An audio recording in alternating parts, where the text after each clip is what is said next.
लक्ष्मण रेखा कौन थी और वह किसका अवतार थी? रावण उसे पार क्यों नहीं कर पाया? नमस्कार दोस्तों, स्वागत है आप सभी दर्शक भाइयों का फिर से हमारे YouTube चैनल दर्पण ज्ञान गंगा में। दोस्तों, आज की वीडियो में हम लेकर के आए हैं रामायण से एक रहस्यमयी जानकारी। आपसे निवेदन है कि इस जानकारी को पूरा ही सुने। मित्रों, कहते हैं कि रामायण सिर्फ एक ग्रंथ नहीं है, ये हमारी संस्कृति की धड़कन है। हर कथा में छिपा है एक गहरा संदेश, एक चमत्कारी रहस्य। आज हम बात करेंगे उस दिव्य रेखा की जिसे पंचवटी में शेष अवतार लक्ष्मण ने खींची थी, जो मिट्टी पर तो खींची गई थी लेकिन उसकी शक्ति पूरे ब्रह्मांड में महसूस की गई थी। जी हाँ, हम बात कर रहे हैं लक्ष्मण रेखा की, जिसने रावण जैसे महाशक्तिशाली राक्षस को भी पीछे धकेल दिया था। पर सवाल यह है कि आखिर वह रेखा थी क्या? क्या उसमें कोई अद्भुत ऊर्जा छुपी थी या कोई और कारण था? और रावण जो अमृत के रहस्यों का ज्ञाता था, वह उस रेखा को क्यों नहीं पार कर पाया? सीता जी उस रेखा से कैसे बाहर चली गई? क्या यह सिर्फ एक पौराणिक कल्पना है या फिर इसके पीछे छिपा है कोई गूढ़ वैज्ञानिक और आध्यात्मिक रहस्य? आज हम जानेंगे उस दिव्य शक्ति की सच्चाई, जो सिर्फ एक रेखा नहीं बल्कि मर्यादा, संस्कृति और आत्मबल की लक्ष्मण रेखा थी।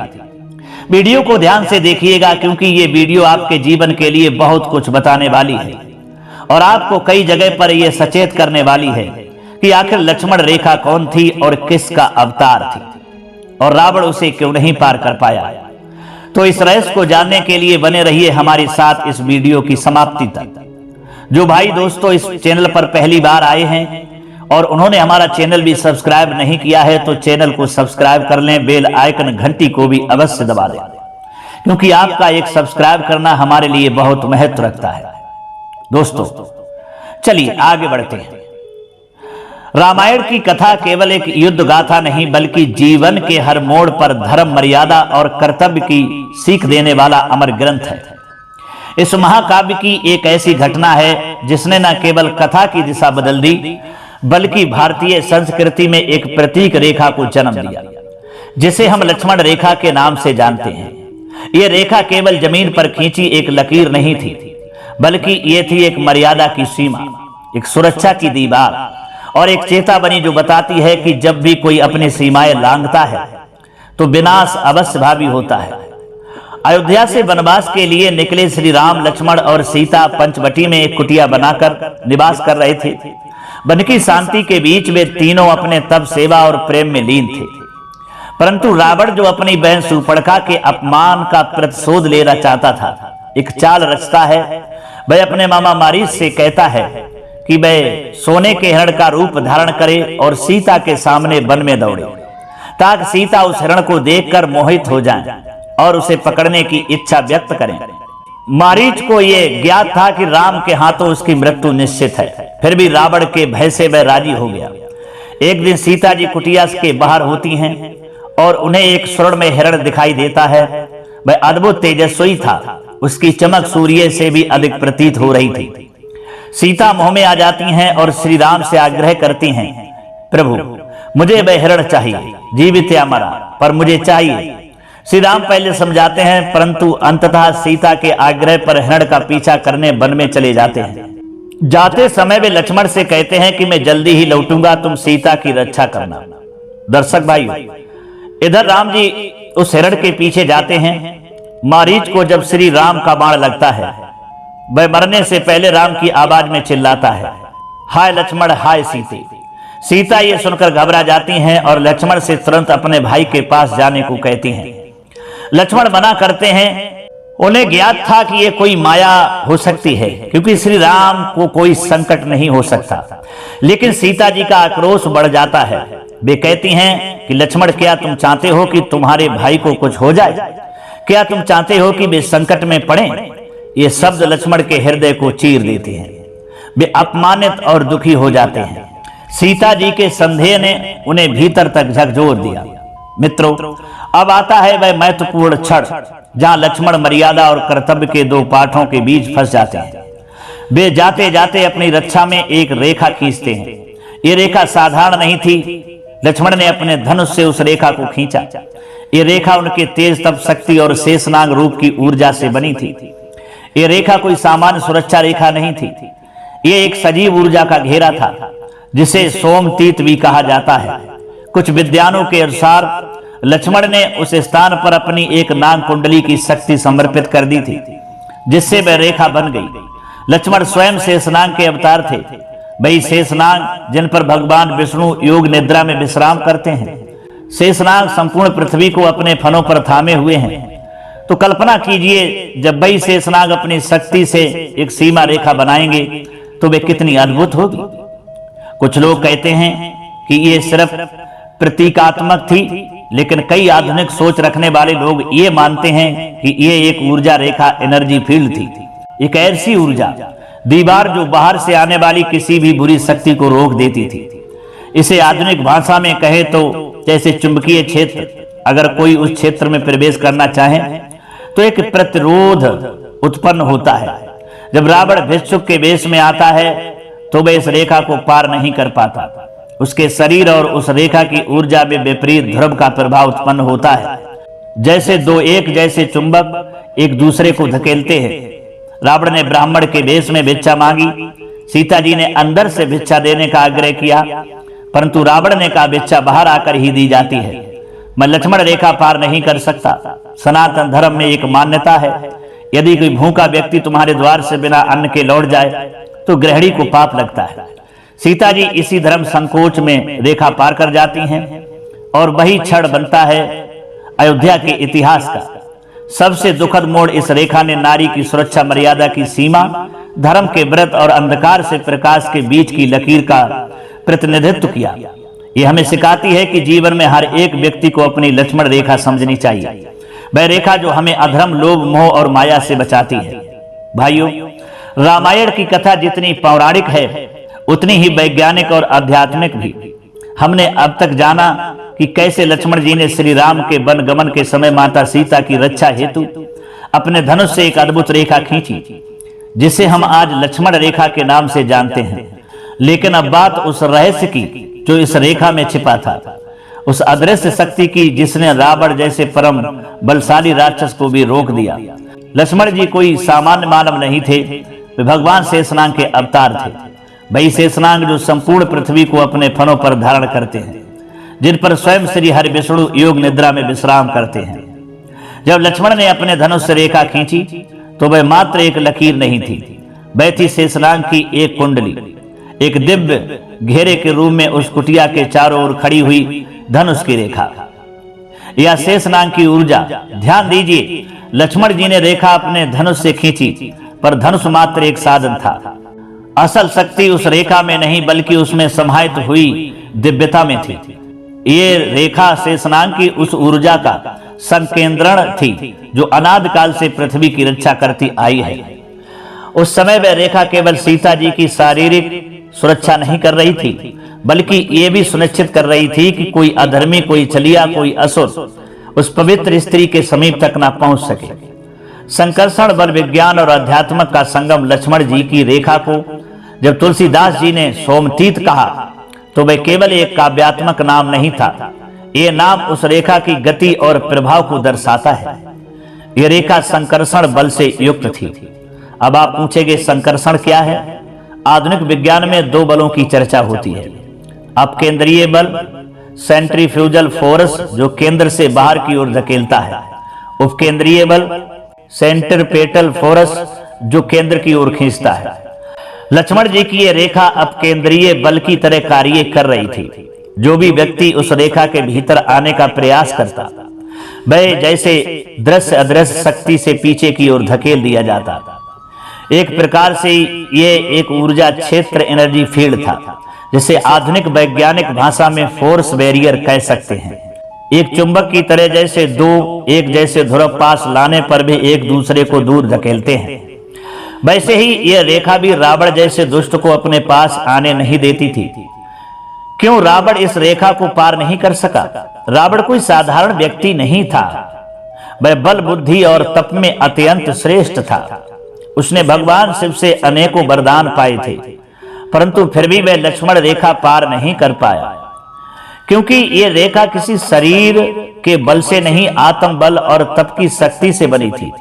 ये रेखा धर्म, नारी सम्मान और मर्यादा की रक्षा हेतु खींची गई थी। रावण का स्वभाव छल, पाप और अधर्म से भरा हुआ था। ऐसे व्यक्ति के लिए ये रेखा एक दिव्य दीवार बन गई थी। रावण ने प्रयास किया, बार बार किया, परंतु हर बार जैसे कोई अदृश्य हाथ उसे पीछे खींच लेता था।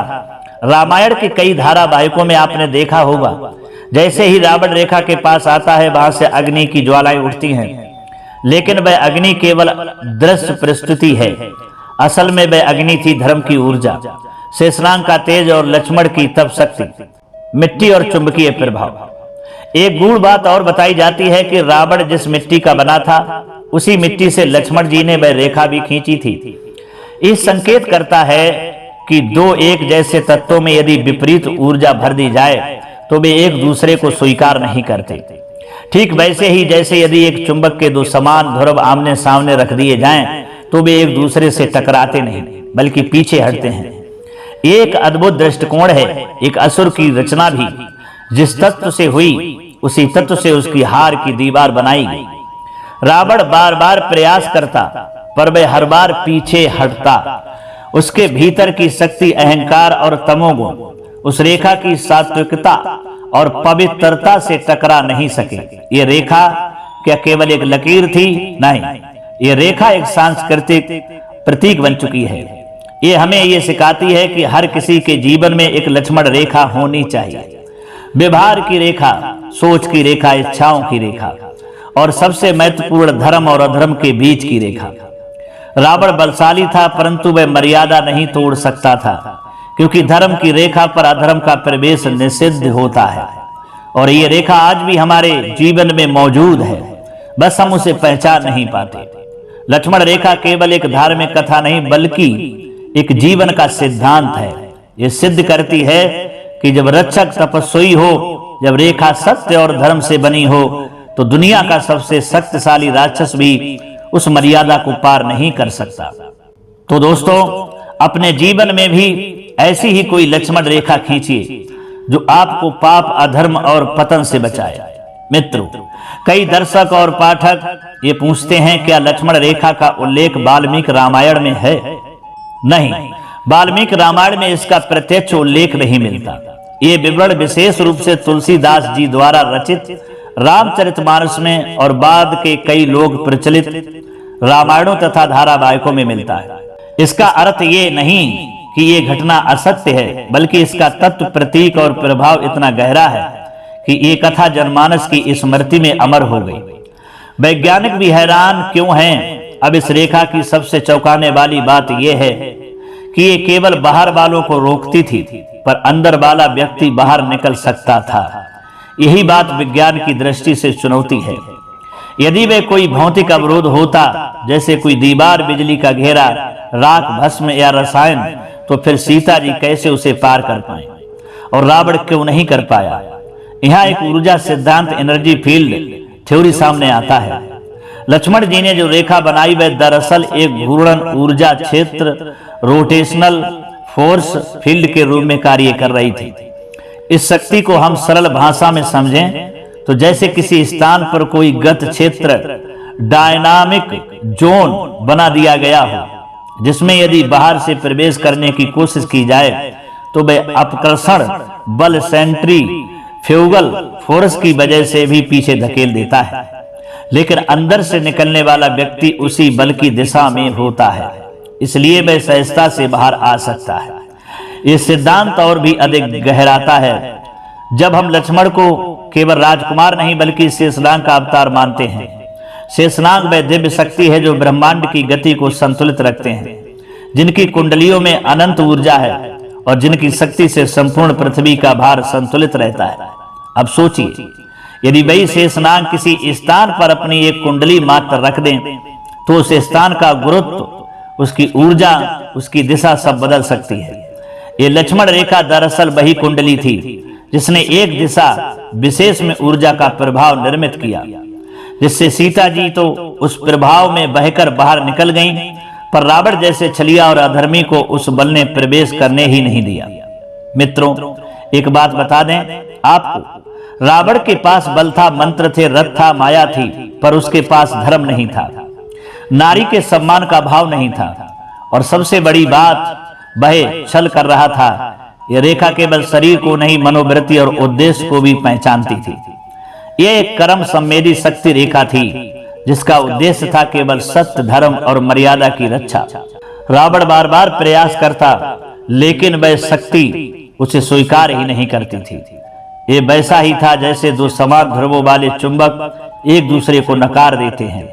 अब यहाँ पर एक प्रश्न उठता है, जब लक्ष्मण रेखा इतनी शक्तिशाली थी तो सीता जी को उसने क्यों नहीं रोका? यहाँ उत्तर बहुत ही भावनात्मक और सनातन धर्म की गहराई से जुड़ा हुआ है। भारतीय संस्कृति में एक अनमोल सिद्धांत है, अतिथि देवो भव। अगर कोई भूखा दरवाजे से लौट जाए, विशेष कोई ब्राह्मण, तो गृहिणी को पाप लगता है। रावण ने ब्राह्मण का रूप धारण किया और कहा, मां, मैं भिक्षा लेने आया हूं, पर लक्ष्मण रेखा ने मुझे रोक दिया है। सीता जी असमंजस में पड़ गईं। उन्हें धर्म का भय भी था और सामाजिक मर्यादा का संकोच भी। यहाँ एक बात समझनी चाहिए, सीता जी रेखा पार नहीं करती, बल्कि वह रेखा स्वतः उनके लिए खुल जाती है, क्योंकि उनकी नियत, भाव और उद्देश्य पवित्र था। इसलिए उस ऊर्जा क्षेत्र ने उन्हें नहीं रोका। वे उसी प्रभाव में बाहर आ गईं, जैसे कोई पवित्र नदी अपने स्रोत से बाहर बहती है। मित्रों, एक बार नारद मुनि ने शिव जी से पूछा कि प्रभु, जब रावण इतना बलवान था तो वे लक्ष्मण की एक साधारण रेखा से कैसे रुक गया? शिव जी मुस्कुराए और बोले, नारद, वो रेखा साधारण नहीं थी, वह एक साधक की तपस्या का घेरा था।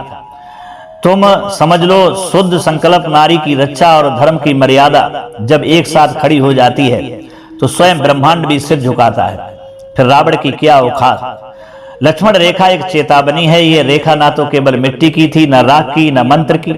यह थी एक जीवित ऊर्जा, एक आध्यात्मिक दीवार जो सत्य को स्वीकार करती है पर अधर्म को धकेल देती है। ये हमें आज भी सिखाती है कि हर मनुष्य के जीवन में कुछ मर्यादा की सीमाएं होनी चाहिए। शब्दों की लक्ष्मण रेखा, कर्मों की लक्ष्मण रेखा, रिश्तों की लक्ष्मण रेखा, और सबसे बढ़कर चरित्र की लक्ष्मण रेखा। जो रेखाओं को समझ गया वह जीवन में कभी हारता नहीं। लक्ष्मण रेखा को केवल रामायण की एक घटना मानना इसकी महत्ता को सीमित कर देना है। वास्तव में यह सनातन संस्कृति की एक गूढ़ प्रतीकात्मक शिक्षा है, जो आज भी समाज के हर स्तर पर उतनी ही प्रासंगिक है कि जितनी त्रेता युग में थी। लक्ष्मण रेखा एक भौगोलिक रेखा नहीं थी, बल्कि वह धर्म और अधर्म, सुरक्षा और संकट, सत्य और छल के बीच खींची गई एक अदृश्य रेखा थी। इस रेखा का मूल उद्देश्य था एक स्त्री की सुरक्षा, एक पवित्र गृहस्थ जीवन की मर्यादा को सुरक्षित रखना। श्री राम के जाने के बाद जब लक्ष्मण सीता की रक्षा में खड़े थे, तब उन्होंने ये रेखा खींचकर स्पष्ट कर दिया कि अब इस सीमा के बाहर केवल परम धर्म का ही प्रवेश संभव है, अन्यथा यह रेखा स्वयं रक्षा बन जाएगी। नंबर 2, यह रेखा हमें सिखाती है कि हर संबंध, हर स्थान, हर भूमिका में कुछ सीमाएं, बाउंड्रीज होनी चाहिए। पति पत्नी के रिश्ते में मर्यादा, समाज में बोलचाल की सीमाएं, राजनीति में नीति और नैतिकता की लक्ष्मण रेखा, विज्ञान और तकनीक में मानवता की सीमा, और सबसे अहम मनुष्य की इच्छाओं की लक्ष्मण रेखा। जब जब ये सीमाएं तोड़ी जाती हैं, विनाश सुनिश्चित होता है। सीता जी रेखा पार कर गईं, सीता हरण हुआ, द्रौपदी की मर्यादा भंग हुई, महाभारत का युद्ध हुआ, अहंकार में आकर रावण सीमा लांघा, लंका का विनाश हुआ। और नंबर 3, आज की दुनिया में ये लक्ष्मण रेखा धुंधली होती जा रही है। बच्चे माता पिता की मर्यादाएं नहीं मानते, शिक्षक और विद्यार्थी के बीच की सीमाएं टूट रही हैं, मोबाइल और सोशल मीडिया ने नैतिकता की लक्ष्मण रेखा को मिटा दिया है, रिश्तों में विश्वास और कर्तव्य की रेखाएं लांघ ही जा रही हैं। इसका परिणाम है मानसिक तनाव, सामाजिक विघटन, नैतिक पतन और आत्महत्या जैसे कष्टदायक दृश्य। यदि समय रहते हमने मर्यादा की लक्ष्मण रेखा नहीं पहचानी तो हर घर में लंका जल सकती है और हर मनुष्य रावण की तरह स्वयं के ही कर्मों से पराजित हो सकता है। नंबर 4 है दोस्तों, शरीर की रक्षा के लिए 4 दीवारें होती हैं, लेकिन आत्मा की रक्षा के लिए मर्यादा की दीवार जरूरी है। मन में क्या विचार प्रवेश करें, किसे उत्तर दें, किसे नकारें, यह तय करना भी लक्ष्मण रेखा की तरह ही है। गलत संगति से बचना, अपवित्र बातों से दूर रहना, लोभ काम क्रोध जैसे रावण को अपने भीतर प्रवेश न करने देना, यही आज की अंतरात्मा की लक्ष्मण रेखा है। नंबर 5, रावण भी रुक गया था तो हम क्यों नहीं? ये सोचिए, रावण जिसने कैलाश उठाया था, जिसने यमराज को बंदी बनाया था, वह भी लक्ष्मण रेखा पार नहीं कर पाया, क्योंकि वह रेखा किसी भौतिक शक्ति से नहीं बल्कि धर्म, तप और नारी की रक्षा संकल्प से बनी थी। आज यदि हम अपने घरों, मनों और समाज में ऐसी संकल्प रेखाएं खींच लें तो कोई भी रावण हमारे जीवन को छू नहीं सकेगा। लक्ष्मण रेखा कोई किंवदंती नहीं बल्कि एक चेतावनी है जो हमें हर पल याद दिलाती है कि जो अपनी सीमाएं नहीं पहचानता वह विनाश को बुलाता है, अतः कभी सुखद नहीं होता। जो मर्यादा में रहते हैं उनके जीवन में रावण भी सिर झुकाता है। अब मैं आपसे एक सवाल पूछता हूं, क्या आपने अपने जीवन में कोई ऐसी लक्ष्मण रेखा खींची है जिसे आपने अब तक नहीं लांघा? कमेंट करें और शेयर करें, और कमेंट में ये अवश्य बताएं और ये ज्ञान समाज तक पहुंचाएं, क्योंकि मर्यादा ही मनुष्य को देव बनाती है। तो दोस्तों, अब तो आप जान ही चुके हैं कि ये लक्ष्मण रेखा कौन थी, ये किसके अवतार थी, रावण इसके लिए क्यों नहीं लांघ पाया, अर्थात क्यों नहीं पार कर पाया। ये सारा रहस्य हमने इस वीडियो में आपको बताया है। अगर समझ में आया है और ये रहस्य आपको अच्छा लगा है तो कमेंट बॉक्स में अवश्य बताइएगा। इतना समय देने के लिए आप सभी को बहुत बहुत धन्यवाद। मिलते हैं अगली वीडियो में किसी और ज्ञान चर्चा के साथ। तब तक के लिए सब्सक्राइबर बंधु एवं दर्शक भाइयों के लिए जय श्री कृष्णा, जय श्री राम।